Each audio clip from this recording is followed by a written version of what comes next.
Ready to manifest the money, business, and life of your dreams? Do you wish you had more ease and flow in your business, your finances, your relationships, and everything else? There's a way to manifest simply, easily, and effectively without exhaustion, and I'm here to show you how. Hey there, I'm Elise McDowell, money mindset mentor and seven-figure CEO. And in this podcast, I will teach you how to reshape your money mindset, manifest consistent money, increase your business sales, transform your self-concept, and create the life of your dreams through the power of your mind. I'm here to help you go all in on you so you can go big in everything you're here to do. Let's get into the show. Hello, beautiful friends. Welcome to the very first episode of 2025 for the Girls That Manifest podcast. I'm so excited to be back.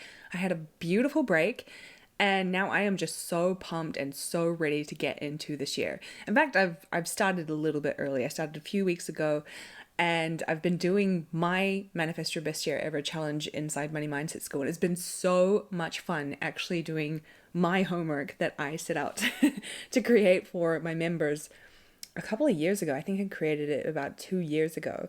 And it is just helping me embody and potently clarify exactly what I want to create this year. And I forget sometimes how powerful it is setting up your year, because a lot of people say is how you begin your year is how you end your year. I don't know if that's entirely true. I think a lot of things can happen. But ultimately, if you start off on the right foot that you want to start off on, then it's more likely that you're going to achieve the goals that you want. So in saying that, if you want to do the Manifest Your Best Year Ever 21-day challenge, you can come and join us inside Money Mindset School. Enrollment is open until Sunday. Just head to the link in the show notes below and get started. But today, what I want to talk about is how I am manifesting everything I want this year, or how I'm manifesting the money, the man, and the baby this year.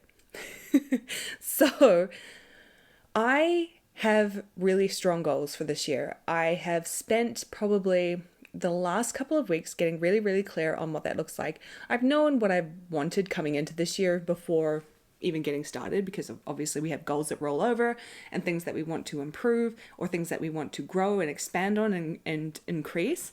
And you might know that last year I had finally decided, probably halfway through the year, that I was super ready to be in a relationship. Like after several years of being single, I decided I was ready for that. And so it's been a process of dating and getting myself more embodied in what I'm looking for and what I want in a relationship. And then coming into this year, I know that I want the ultimate relationship, the love of my life, a relationship I haven't actually experienced at all before. And it's taken some time to really see that and feel it and experience it within. And I think that is where a lot of people get stuck when they are wanting something that isn't something they've ever experienced before. They don't know where to start when they're creating that experience and trying to manifest that within. So a lot of my work has been around that and learning from different experiences what I want and what I like and what I am seeing and witnessing. And over the break, actually, I met quite a few wonderful men in different situations, like platonic, in completely non-romantic ways, but I got to see them and their behaviors and their characteristics and how they were in their different dynamics, different relationships with their kids, and I just got to experience and see things that I really admire and really do want for myself in a partner, which was awesome because I'd never actually been exposed to that so closely and so consistently for a period of time. So it was awesome. And then, of course, I want to have a baby. I would like to be pregnant. My goal is to be at least pregnant by the end of the year. The man should kind of help that along. And then, of course, the money and business success that I want is also things that I brought on from 2024. I just want to continue growing my business and continue expanding it into the heights that I want to take it. So why I'm sharing how I'm manifesting this is because I think it's a good idea to see behind the scenes of other people's processes and what they're going to do. Sure, I could do an entire episode on how you can manifest what you want this year, but obviously you're going to have your own different process, your own individual thing that you want to do. And I've actually done an episode I think it was last year or maybe the year before, on how to manifest everything you want this year. It doesn't change. So if you want to go and listen to that episode as well, scroll back a few years of episodes and find it there. But yeah, I think sharing my process of what I'm going to do is probably more beneficial, more helpful for you listening to see and get a glimpse of what I do, because everyone's process, like I said, is different. My process will be different from yours, but ultimately we're all heading for the same thing. We're all living in the end, and we're all doing the things that help us live in that end state, live in the reality where we have what we want, where we are living the things that we want to be living, where the people that we want to be, we have the things that we want to have. That's the end state, right? So we're putting ourselves in that realm, that world, through whatever means that works for us, right? And so to get started with what I am doing and how I'm manifesting all of the good things that I want this year, now that you know what I'm manifesting, is, of course, a daily practice. You have heard me talk about this so many times for years, how much a daily practice changed my freaking life with money, with my business, with me, how much it has transformed my entire life. And I'm talking about a daily mindset practice. Of course, we have all our other rituals like fitness goals and work goals and different kinds of goals and different practices and rituals that we would do every day. But this specifically was a mindset practice. And this is what I mean. I'm doing a daily mindset practice this year. And so my usual daily mindset practice has always been journaling and scripting. I've always loved that. I still do it. I still stand by scripting and journaling. They are transformational. You can heal so much. You can discover so much. You can manifest so much just doing those two things alone. But I am also adding in meditation. So I always used to do visualization, so I'll still be doing that. But I'm adding in meditation, specifically Joe Dispenza's meditations. And the reason I am is because his work is literally parallel to Neville Goddard's. It's exactly the same. He's teaching the same thing, the exact same thing that Neville Goddard taught, but from a science perspective and with different terminology. But since I know Neville's work so well, being able to transfer it and cross-reference it has been so easy to do. Like, I've understood certain things in the past of Joe's work, but it really took me a time to really get it all. And it really clicked in for me probably just the end of last year. It really clicked. I finally understood all the moving parts and what each thing was for and what it all meant. And if you've ever looked at his work, you may know what I mean. How, like, why are you no one and no thing? And why are we going into the void? And what is a new potential? And why do we need to think from this space within our body and then the space around it while we're in space? Like, what does it mean? And it just all clicked for me. And so I've been doing his meditations, and they have been really, really powerful. And I'm going to be talking more about that this year in the podcast to share my findings and share what I've been doing. But ultimately, I'm doing meditation to learn to engage my mind a lot more and learn to shift myself into different realities, and also to shift myself completely out of reality into nothing. I have been loving spending a lot of time there in the place where you are no one and nothing and you're completely energy, because that is the field of potential and that's where everything manifests. That's how you get it all. So I've been spending a lot of time there and I enjoy it. So I've added that into my practice. I still do the scripting, I still do the journaling, and I still do the visualizing. And so that's what I do. That's my practice. It's simple. It sounds like a lot, but it's really simple. And I do focus on expanding my heart, opening up my heart, and getting my heart into either blooming, where it feels like it's on fire. It's like a heart orgasm, or there's just light energy around it. It's like warm energy. It doesn't have to be super potent, super powerful, but it's there. You can feel it. And the heart is the most important thing, because the heart is the magnet to your desires, right? It has a magnetic field. So when you have a thought, it's the signal, right? It's the intention, it's the desire being set out into the field. And then your heart is the thing that draws it out of the field back to you. So it's almost like your thought is like the fishing rod being cast out into the field. And then it's got the bait on it, right? Your desired outcome picks up the bait. And then the heart is like the wheel thing. What the hell do you call it? The wheel, the spinny thing. The line puller inner that you wind. I need to figure out what that is actually called. to bring in your desire. That's what your heart does. And so knowing that and being really clear on how that works is just so good to my brain, the analytical part of my brain that understands it. If I go too much into the spiritual and too woo-woo, I get lost. So I need that balance. That's why I'm sort of having the overlap of both Neville's and Joe's work. That is my daily practice. And of course, the reason that I'm doing that is to drench, bathe, soak myself, absolutely saturate me from inside out in the end result, in the end results that I want.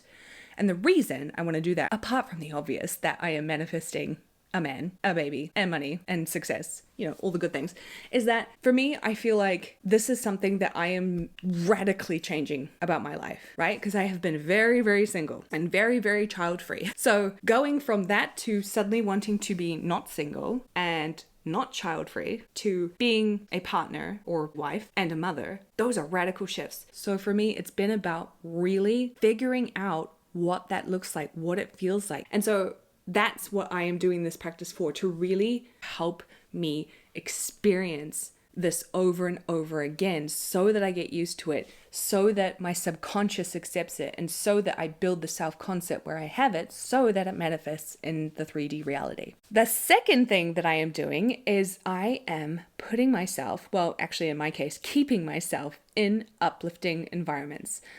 I know I have talked about where I live, the area that I live, and how amazing it is. The neighborhood is amazing. The people who live here are amazing. It's just a vibe. You feel like you're on holiday all the time. And I don't even know if I've shared this yet, but since I live a minute from the beach, like a minute walk from the beach, every day at high tide, I shoot down to the beach and go for like a 20-minute swim. And oh my God, it is so refreshing. I feel like I'm on holiday. I feel like I've been on vacation for months. It's been so much fun. Just waking up in the morning, going down to the beach, taking my towel, jumping in for a swim, getting out, coming back, and just getting ready for the day, getting my day started. Like, it's such a high vibe neighborhood, and I'm so glad that I live here. I feel so lucky that I got to live here. Considering I wasn't even planning to move here, it just worked out that I absolutely fell in love with this place. And so I want to remain in uplifting environments because your environment influences you so much. So much more than you realize. Like, for example, I have noticed that I very much caught this, I guess it's an attitude or it's a way of being since I've moved here. And I call it my retirement era. Not that I'm actually retiring,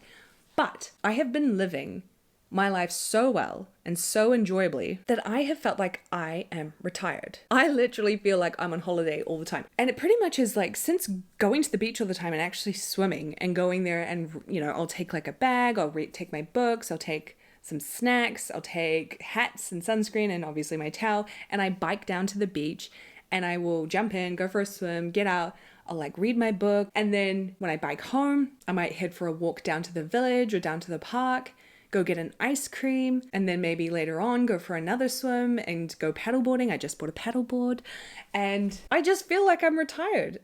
And the area that I live in is predominantly retired people. So isn't that interesting that even though I'm not retired, I have caught the attitude or the way that people are living here.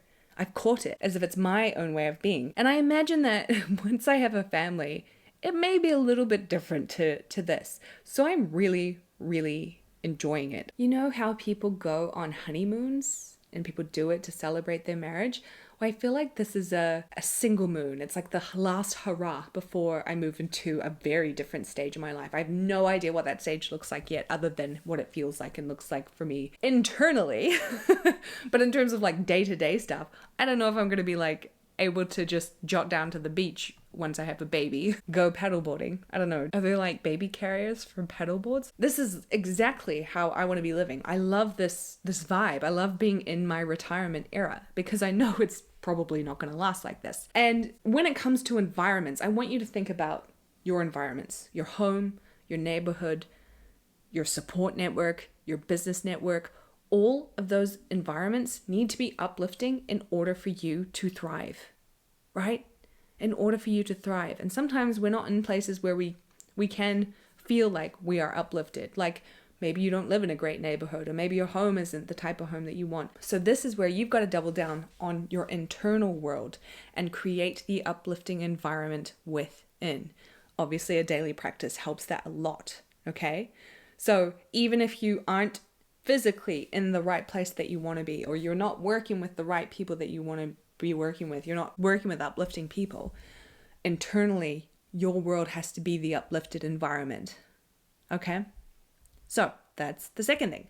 And then the third thing that I am doing to manifest it all this year is prioritizing fun.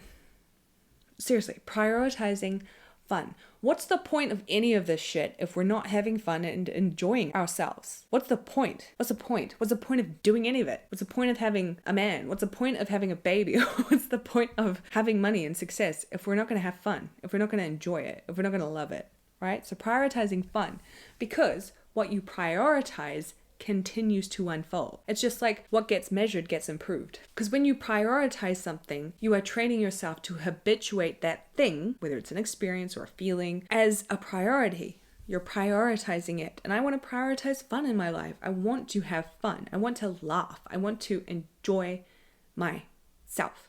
And when you're having more fun, it's a lot easier to show up and do your daily practice. It's a lot easier to feel uplifted in the environment that you're in if you are prioritizing fun. If you're not prioritizing fun and you're not having fun in your life, you're punishing yourself for no reason, because there's plenty of things that you can do to have fun, right? And I'm not talking about anything to do with manifesting. I'm not talking about anything to do with work. I'm talking about just doing things to have fun. So for me, what I've done is I've joined a women's social cricket team. I'm not a huge fan of cricket. I definitely don't watch it. I find it boring. But I used to play it as a kid and I did enjoy it there. And the reason that I chose to join a women's social cricket team is because when I go for my walks, there's a field that I walk past. And there's a particular day where I would see women just in like their activewear. They didn't look like they were serious players at all. They had no uniforms or anything. And they just had their activewear and drink bottles, and they were just having fun and laughing, and it looked so much fun. I was like, can I play? And I asked questions about like, what is this? Is it a social thing? Can anyone join? And I found out that they have a women's social cricket event, and I was like, I'm in. I want to have fun. This looks like so much fun. So I joined. I've also, since I, again, live by the beach, signed up to do sailing classes. Oh my gosh, I am so excited for this. I'm so nervous as well. But I really, really would love to do this because Auckland is the city of sails. So there's yachts everywhere. People are sailing all the time. I want to learn how to do it for something fun to do. And then, of course, I'm going to be doing more fun events with my bestie, going to different like 90s dance parties and wine tours and dating events, maybe. I might only go to one more. And just having fun. That might be unexpected for how to manifest everything. But honestly, if you're in a higher energy, if you're in an energy that's light, that feels good, that is full of possibility, full of fun, manifesting is so much easier when you're coming at it from that energy. Manifesting is just, it's simple, it's clear cut, because you're not getting hung up on any details. You're not getting hung up on like, this thing needs to come through, it needs to fulfill me, it needs to make me feel good because I don't have it and I'm not complete without it. No, you're like, it's gonna come. I know, it's done. I do my work every day. I know it's done. So now I'm just having fun till it arrives. And then I'll keep having fun after it arrives. So that, my love, is how I am manifesting the man, the money, and the baby this year. I would love to know what you are manifesting this year. What is your big goal? What's the big thing on your list to manifest this year? And what are you doing to manifest it? What's your process? What do you want to do? Come and let me know in the Girls That Manifest Facebook group. Head to the link in the show notes below to join. It's free. And with that, we have kicked off the year with our first episode. I'm so excited for what we're going to be covering this year on the podcast. I can't wait to get started. Let's have fun. Thank you so much for listening to this episode. I will catch you in the next one.